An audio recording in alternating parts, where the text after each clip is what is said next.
boleh ngegero kaget daligeg narantaka ngadaligeg tibe munur sababarahi lengkah katukang sapasang panona lain bae peuri tapi aya haba panas jeung tiis anu nembus kana bagian jero kongkolak panona. Narantaka panona jadi asa buburicakan, panenjona jadi henteu jelas, kicipna ge jadi kerap lantaran sapasang panona anu karasa peurih jeung ditembus ku hawa panas jeung tiis. Narantaka ngarahuh dina jero hatena. Kanyatan anu keur kanapan ku dirina mangrupa bukti anu henteu bisa dibantah. Tahapan ajen pangarti si Rawing memang leuwih punjul.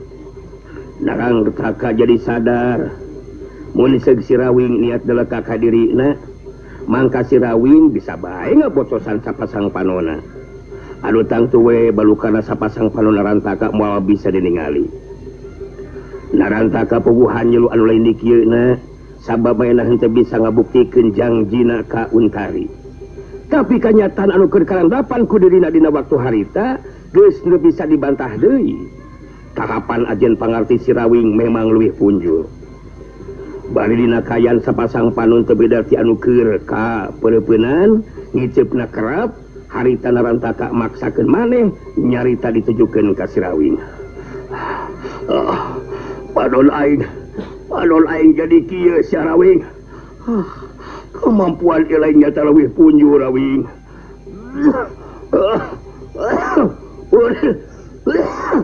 Tapi masih kene aya waktu jeung kasempatan anu sejen. Ieu ijen jajaten cukup tepi ka dieu heula Rawing. Ngan alika ulah kaduhung. Mun isuk pageto si Rantaka bakal datang deui jeung Mbah Cengkala guru kuring Sarawing. Sejabal hitungan tetap kudu diteruskeun. Urang cukupkeun heula tarungna lebih ka dieu heula Rawing. Tapi isuk pageto rasakeun Sarawing. Kajuleng daligdeug kajuleng salondon. Narantaka harita terus ngagajeleng ini tinggalkeun eta patempatan. Pangaruh sapasang panon anu peurih jeung asa teu paruguh ketinggalian ngajadikeun Narantaka leumpangna mineng dadaligdegan. Sakapeung sok rajeun bari nyolonton sagarupa. Ningali si Rawing aya dina kaunggulan aceng jeprut ngemplong hatena. Gancang bari datang nyampeurkeun ka lebah si Rawing. Sanggeus sadeukeut terus nyarita.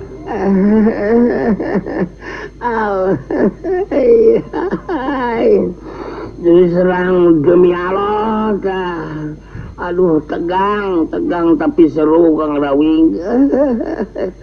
Alah beneran aslina raina mah nu dibayangkeun ku aceng teh Kang Rawing nu bakal kasuran ele jajaten Kang demi Allah lah. Diserang acen geus salempang Kang. Thank you my God. Calon guru aceng jeprut dina kaunggulan si Rawing dilawan. Nya ada Kang oge apanan sarua ceng. Sarua kumaha gitu Kang Rawing? Nya teh nama geus bingung akang teh. Da ka Bandung ada apanan ku aceng oge. Panarajang urang teh teu kena kana badana.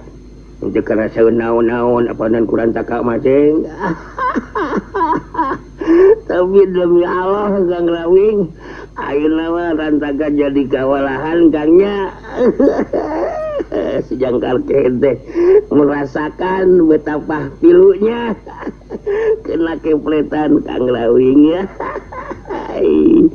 Terus terang manehna sieun ari panorek dibocoskeun ku akang nya Kangnya demi Allah rek dibocoskeun panon mah sieun geuningan nya Kangnya eueuh jago-jago manadli nya Kangnya. Diserang demi Allah Kang. Jadi suka jeung sugema kana hati aceng naoge Kang Rawing beneran aslina Kang. Aya dina kaunggulan aceng jadi asa leuwih-leuwih ti boga berlian Kang. Hebat Kang. Hidup Kang Rawin. Hidup Kang Rawin. Demi Allah, acing guru acing yo Kang Rawin. Ya, di gerakang mapanan urusan jeung rantaka geus lekasan. Sok sanajan masih kene aya geuningan implik-implikna ceng. Manehna bakal datang deui cenah jeung anu jadi guruna. Apa dan masalah jadi aya buntutan ieu teh ceng. Diserang masih kene penasaran sigana masih rantaka teh demi Allah masih can bisa narima mun manehna geus eleh jajaten. Terus serang ke acing mah da ancaman teh bisa wae bika non teh bakal jadi kenyataan Kang Rawinnya. Ya jadi kenyataan jeung teu nama. Papadan teh bisa dipastikeun ku urang teh. Anu puguh mah akang kudu balik deui ka jero guha ieu teh. Moal lila deui ka dieu atawa di dieu papadan bakal poek. Lantaran wanci peuting sumanding teh. Papadan bakal cunglik sorangan pasina oge. Nah benar moal keung ceng. Demi Allah Kang. Aceng wasieun atawa keung Kang Rawing bener aslina aceng mah. Terus terang sin kene ku jelema jahat jeung tibatan ku jurig mah Kang demi Allah terus terang mau ngajadikeun sieun mah ku pamikiran sorangan ngerti Kang Rawing. Ya bisa jadi gitu teh. Apa dan maksud aceng mah dibayang-bayang ku pikiran urang sorangannya. Atuh di ari aceng boga pamikiran saperti kitu mah ceng. Anu puguh mah akang rek ngadon numpi heula diri di jero guha. Tapi apa dan aceng lawan teh akang teh can bisa masihkeun sabaraha poe akang keluar di jero guha teh. Apa dan kumaha mun nepikeun ka kitu? Mun nepikeun ka akang lila. Serang geus aceng mah demi Allah rek sabaraha oge bakal ditungguan. Alah nyaan beneran asina Kang Rawing lain omong kosong geus aceng jeput mah. Terus serang cing nadi aceng mah manya kudu sieun ku jurig bahkan jurig sieun ku aceng. Terus serang muareg incah bailahan aceng jeput mah. Muareg ninggalkeun ieu patem-patan gitu ner teh. Demi Allah lah bukan omong kosong aceng mah Kang aslina. Ya geus puguh kitu mah padan akang ayeuna rek balik dewe ka jero guha teh. Nya da memang geus ieu katangtuanana anu kudu dilakonan ku akang teh. Anu majak ayeuna ku akang aceng ditinggalkeun di we ieu. Ceuk si Rawing geus kitu mah cirimna ngacuet. Terus ngageblus asup di ka jero sumur lebo panamping. Tunda anu kacarita. Caturkeun harita di tempat sejen baraya. Manjing wanci peuting di Banjar Wulung. Harita kibuyut ireng mah geus sare di jero kamarna. Sedengkeun nu aya di tepas saukur duaan nyeta Manggali jeung Nyai Kuntiri si Gobang Setan. Duanana dariuk di handap. Nyai Kuntiri anu harita keur cumarita. Diperhatikan ke Kunti. Tadi waktu Manggali datang bareng jeung Ki Dongala, tetela diiringkeun ku para anggota ajak bayangan. Nah sakabeh anggota indit gitu. Cirih datang ke Banjar Wulung mah. Ahai, nyante kabihanana menjadikan irit ka dieu nya Kunti. Ahai, aya semua urang urta ajak bayangan anu teu bisa milu ka dieu gitu. Pang-pang nama anu yang sudah apa itu hengkel tenaganya. Ahai, sata geus kurang kawani gitu. Ya, yang namanya akang nanti akan taburan teh atuh kurang milik mah bisa terus balik ngaran gitu. Sedangkan yang namanya pertarungan kalau tidak ngabunuh ya kita yang dibunuh. Nyambar gitu Manggali. Meninggali karena jumlah kekuatan mah. Pihak kurang jelas lebih loba jeung lebih kuat mah. sabab lain baik para anggota ajak bayangan anu ayeuna geus pada datang ka dieu. Dalam dina isukan oge aya sababaraha guruan patalukan pangersaan agung bakal ngutus sababaraha urang muridna pikeun ngagabungkeun diri mang. Ya menjadikan sudah pasti eta Kunti. Sebab kalau mereka kemudian menghare-harekeun kepada paman perintahnya gitu ya, dan juga pamentanya yaitu pamentanya Pangersaan Agung, ya sudah bisa dipastikan Pangersaan Agung akan memberi hukuman ke para pupogorel yang yang tidak konsekuennya. Malah Manggalima sudah ada dalam kacenakan menjadikan harus mabani kanti gitu, yaitu pemajikannya si Jari Sakti gitu. Dan kade Manggali ulah coba macam-macam kani kanti abong kene menangkap percayaan ti Pangersaan Agung boga tugas khusus bikin ngalumpukeun ani kanti serta terus dibawa ka dieu mah sabab menepikeun ka ani kanti busik bulu salambar paribasana bisa dipastikan Pangersaan Agung bakal ngelakukan tindakan ka Manggali. Ya tidak akan menjadikan begitu atuh Nyi Kunti, yang manis, yang denok, yang demplon, yang baheno. Sabab ke Manggali mah semua awewe tidak ada yang istimewa kecuali anu aina ke mengobrol dengan Manggali ya. Anjir. Ani kanti sungguh tidak menariklah ke Manggali mah. Beda ari jago klecis mah. Bisa we melihat awewe teh.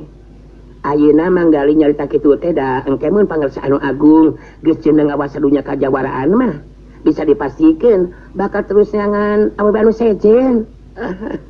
Ya janganlah untuk kemudian menuduh anu teu paruduh Nyai Kunti. Yang manis, yang demplon, yang baheno, yang socana ngadilatnya luar biasa. Manggali sudah menjendrekan walaupun nanti Pangersaan Agung sudah menjadikan penguasa dunia persilatan. Manggali mah tidak akan meneangan awewe yang sejen. Ya mending memilih yang sudah nyantok di hareupeun saja gitu.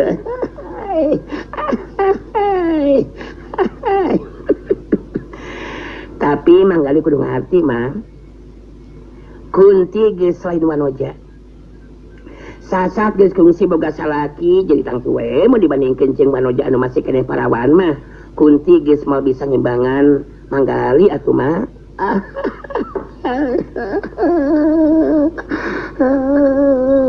Itu menjadikan begitu Nyai Kunti. Gimana saja ngomong teh. Sabab buat Manggali mah sudah jelas daripada tibatan harus memilih gadis yang belum tentu meningkene sudah membogaan pengalaman. Jadi segala rupa juga kalau sudah pengalaman mah akan lebih cegah atau bisa dikatakan ya harus gawenya gitu ngaliwat pulen melebihi dasi anyur. Cakial melebihi hui cilemu. Ngajelek nate Manggali mah kanu kitu deui we geuningan keun heula masalah eta mah mang anu jadi pamikiran Kunti mah ngeunaan ambrekuk jeung cengkai mah anu nyuculan ka tempat Jaka Sinangling ieu teh mang. Nah menjadikan pemikiranku mah kitu keur Nyi Kunti coba dijentrekan kepada Manggali Nyi Kunti yang manis ya. Yang gadonya ada anu nyekrokan. Anu jadi pamikiran teh mun nepikeun ka gagang teh bisa mawadi si Jaka Sinangling ka Banjarwulung mah sabab Kunti ge ningali anu jadi adi ilang ingetan mah bat jadi rada salempang ingin si Jaka Sinangling dibantu deui ku Sang Hyang Roban mah. Jadi begini cek Manggali mah Nyai Kunti yang manis, yang demplon, yang begitu lempangnya semua anu ngagupayan. Ambrud-ambrudan. Janganlah menjadikan membogaan pemikiran yang lain-lain gitu. Apa naon sebabnya? Sabab sekalipun keayaan Antaga sedang lagi ingetannya gitu ya. Tapi Antaga kan sudah mertelakeun ka urang bahwa antara Antaga dengan Sang Hyang Roban teh sudah ada dalam kasapagodosan begitu. Maka dari itu janganlah menjadikan salempang. Jangan pesimis lah. Begitu Nyai Kunti yang manis. Ya mudah-mudahan mah Ambareku bisa ngalaksanakan perintah Pangeran Agung mah. Jaka Sinangling bisa dilumpuhkan serta dibabakan deui. Pokok eta nu diharapkeun ku urang. Malah harikeun Kunti mah lain saukur Jaka Sinangling menang bantuan deui ti Sanyang Roban mah. Tapi kumaha mun Saraswati jeung Ejang Gantar anu jadi guruna ngabantu deui bae ka Jaka Sinangling mah. Kunti bisa masukkeun Ambareku moal mampu lah nibang ngajeng pangartin Ejang Gantar mah mah. Manggali ngahulang sakedeung siga nu keur mikir. Aya benerna oge caritaan Nyai Kuntiri si Gobang Setan teh. Mun nepikeun ka Ejang Gantar ngabantu deui ka Jaka Sinangling, mangka bisa dipastikeun Ambareku bakal gagal ngalaksanakeun parentahna Kibiut Ireng. Ningali manggali ngahulang harita Nyai Kuntiri terus nyarita deui. Kunti kitu di Antaga. Geus kungsi ijen jajate ngayunan Ejang Gantar. Tahapan ajen pangarti memang lain tandingan Kunti jeung Taga mang. Jadi mun eta mah Ambareku nepikeun ka kudu ijen jajate ngayunan Ejang Gantar. Geus jelas kaayana ge geus moal beda seperti anu karanapan ku Kunti jeung Taga mang. Manggali mengertos. Yes. Understand. Tapi cek Manggali mah jangan dulu menjadikan membogaan pemikiran anu seperti gitu Nyai Kuntiri. Jangan pesimis gitu, jangan percaya diri. Apa sebabnya? Sabab Manggali sudah bisa menyawang eta nu ngaran Ejang Gantar gurunya Saraswati teh tidak akan ngabantu lagi. Kumaha mang? Tidak akan ngabantu lagi Jaka Sinangling untuk ngadua karyanya gitu. Percaya sama mang. Anu keur ngalobrol teh ngadadak jadi eureun ngobrolna. Waktu ningali kedatangan Ambareku si Mandal Maut anu harita bari manggul ceengkai anu aya dina pangaruh panglumpuhan. Barang subge kajol imah harita ceengkai terus digolerkeun ditepas. Ambareku kabagikeun paneuteum ka Manggali jeung Nyai Kuntiri terus nyarita. Well, mereka sekena mereka cetur kutuk tak wal-wal ucisnya blam-blam. Si Jaka Sinangling biasana dia dampingan ke wew pasadaya keula. Hartina ieu si Jaka Sinangling ayeuna dibawa dina kayaan dilumpuhkeun. Wew. Mana ayeuna Pangeran Agung berhasil melaksanakan tugas. Wew. Manggali jeung Nyai Kuntiri si Gobang Setan silih reret.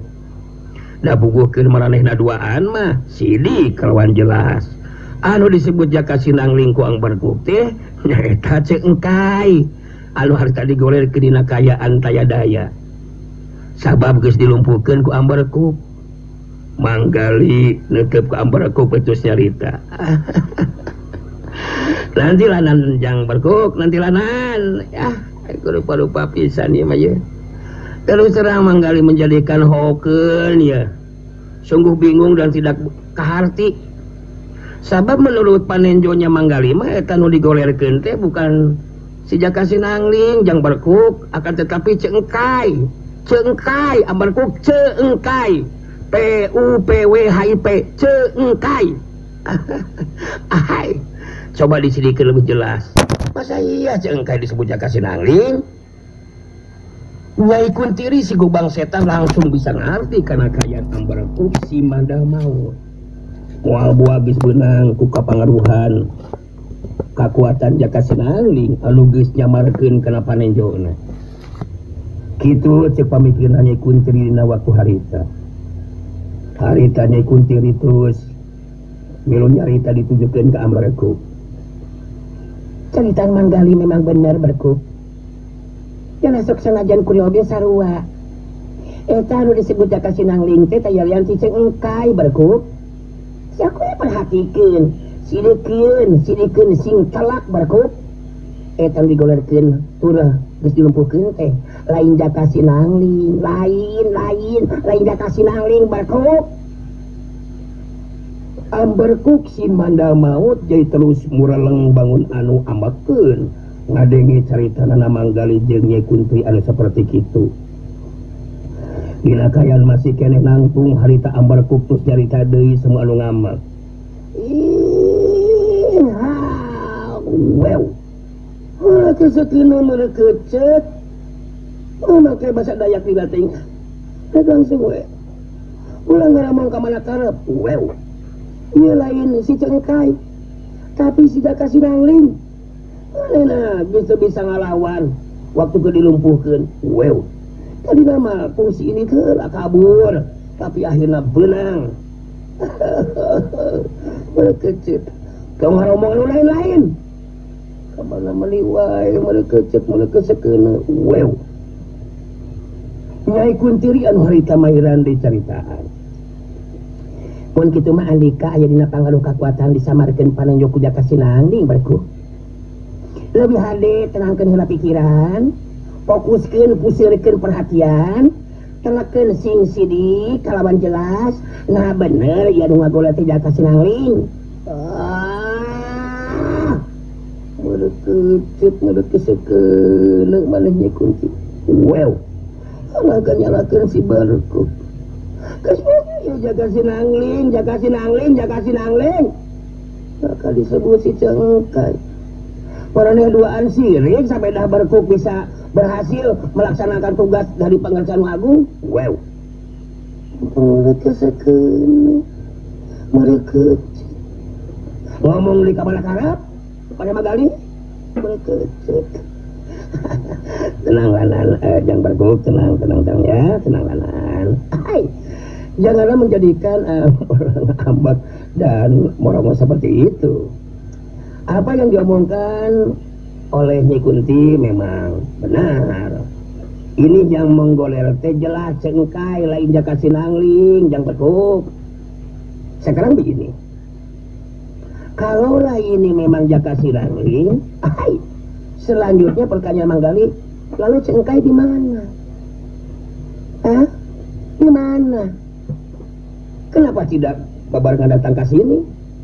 Eta menjadikan harus dipikirkan teh Barkok. Iya, berkecet maneh kali. Si Engkai pasti oge tinggalin lengkah.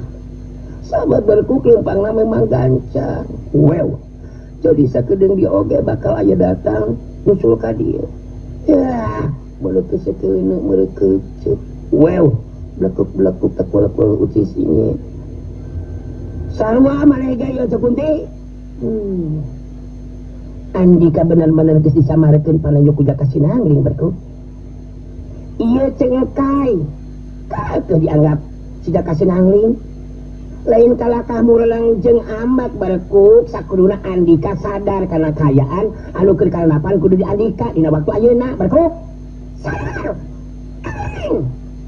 aing andika Barkok Nyai Kuntiri si gobang setan jadi terus cengkat nangtung kasinggung siga nama ku sikap jeung caritana Barkok si mada maut harita Manggali ge jadi terus milu nangtung terus merhatikan kelebah Cengkai anu keayaanana memang teu bisa nyarita anu sawajarna puguh mun nyarita ge solana halon teu beda ti anu harewos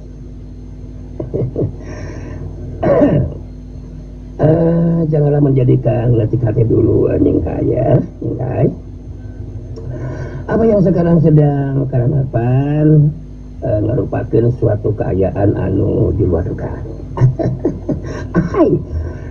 coba barangkali Nyengkai bisa mengomong sekecap dua kecap mah coba mengomong Cengkai maksakeun maneh nyarita sorana halon semua anu harewo benar mah Barkok disamarkeun panenjona ku Jaka Sinangling abi keke yang apa si Jaka Sinangling mang. Oh. Tuh kan? Masa Jang Barkok tidak mendenge dengan apa yang diomongkan sama si Cengkai? Masa iya Jang Barkok tidak bisa membedakan antara suaranya si Jaka Sinangling dengan suaranya Cengkai? Wah, iya. Suara kecut mana manggali. Si Barkok dianggap anu balagog. Well, kurang ajar mana kali. Si Ganuh hayang di mereka kecut. Hayang digulilo si Barkok, well. Ningali sikap jeung ngadenge caritana Barkok si Manda mau. Haritanya kuntiri si kubang setan itu ka hudang amarahna. Netep seukeut ka Barkok terus nyarita. Hei, Barkok. Andi ka bener-bener kebenang bisa barang. Geus dibejaan kalaka tetep teu percaya. Maka jeung rek lakukeun tindakan ka si Manggali sagarupa. Teu kudu ngalakukeun tindakan ka si Manggali Barkok. Lebih hade. Kasih kunti rek lakukeun tindakan mah. Kurang ajar. Barkok. Hasok keluar izin jajaten jeung si Kunteri Barkok. Si Kunteri moal make kudu sentar ngaweunana Andika Barkok. Ayo keluar. Ningali Barkok jeung Nyai Kunteri kalaka terus jadi paloba-loba omong. Harita Barkok terus harita Manggali gancang nyarita. Pelanan mangke dulu ya. Apa ini teh? Menjadikan kalaka paloba omong begieu. Ini apa nih Jang Barkok? Nyai Kunteri? Apaan ini? Masa iya harus terjadi papasan seperti ini? Sungguh tidak lucu. Iya mah Jang Barkok. Janganlah juga tetap pada kedawang. Adalah suatu kenyataan anu dibawa teh lain Jaka Sinangling sampai ini Cengkai Barkok. Well. Berkecut maneh anggar keneh wae. Meleke sekeuna prat-pretpot. Blang-blang muka kual-kual utisnya. Geus bobo si Jaka Sinangling kalah kali sebut si Cengkai. Well. Ya si Kunteri. Nangkang ijen jajaten. Eta panantang ku si Barkok bakal dilayanan. Well, asal keluar. Jadi orang di luar izin jajaten Barkok. Ki buyut ireung anu keur sareti berat. Harita jadi terus mulisi kuda ngadenge aya anu paloba-loba carita ditepas. Ki buyut ireung bari masih kene rucang-riceng gancang harita muruka tepas. Barang datang ka tepas Ki buyut ireung ningali Cengkai ngagore di handap. Sedengkeun Manggali jeung Nyai Kunteri katut Barkok narangtung. Ki buyut ireung ngabagikeun paneuteupeuna kanu keur narangtung betus nyarita. Aya naon ya teh goblok? Dewe keur molor tibra. Si lain kalakah paloba-loba omong goblok. Karam cadas sia teh ngajenan ka aing. Ieu si Cengkai kunaon ngagola di handap kitu, Si lain geus datang geuningan Barkok.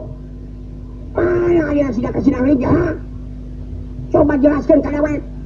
Aya naon teh kieu? Bagi pengarsan Agung ya menjadikan ayah anu teu beres. Tadi Barkok ketika merunyung menorojol datang ternyata bukanlah memanggul Jaka Sinangling akan tetapi memanggul Nyengkai pengarsan Agung yang kemudian digolirkan seperti ini. Aku gali jeung Nyai Kunteri sudah digenrekeun bahwa ini bukanlah Jaka Sinangling. Begitu tah pengarsan Agung. Ki buyut ireung ngareret ka Barkok si Manda mau. Anu direret gancang harita nyarita. Well. Mereka sekeuna mereka ceut kutuk.